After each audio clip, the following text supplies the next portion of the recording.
Hey guys, just thought I'd show you this. I've been testing out the Pandora's box 4S game box arcade stick. What is there to say about it? It's huge. It's made of aluminium. It's got proper arcade parts in it. It has HDMI and VGA output. It also has built-in speakers, and it functions as a USB device. So if you wanted to control your PC, MAME, whatever with it, you can do that too. If I just fire it up, I've got it hooked up via VGA at the moment. It has a little bit of a splash screen, and then it takes you into a list of about 815 games.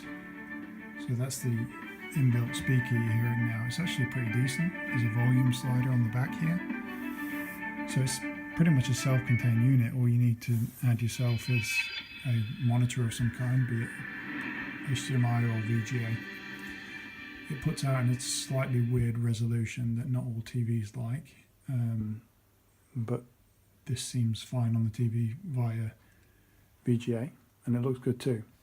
It came with a really odd Vaseline-like filter on the games, but you can actually hit a dip switch setting menu and turn that off. They call it quality optimization. That's basically like the smudge filter. From this menu you can set various settings for games. You can set which ones are your favourites, stuff like that. Change the difficulty of the games. So if I just jump out, the game list is sorted by genre mainly. There's a mix of Capcom, SNK and various other arcade games in here, and from what I've seen so far they play pretty well. I'm going to watch this splash screen again.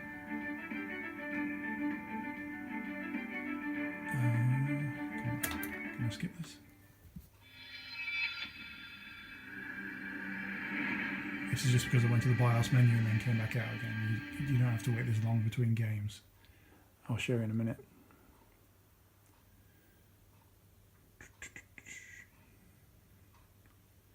Come on.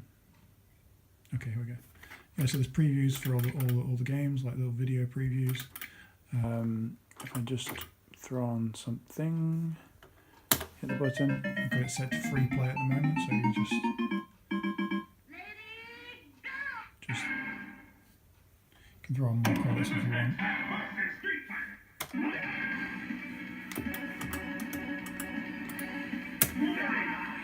Back when the X-Men were in fighting games by Capcom.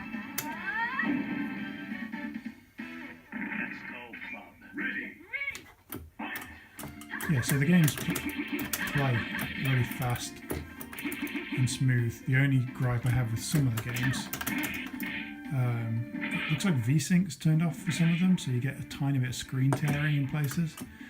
I mean, the average person wouldn't really care or notice it, to be honest. And it's only with certain games anyway.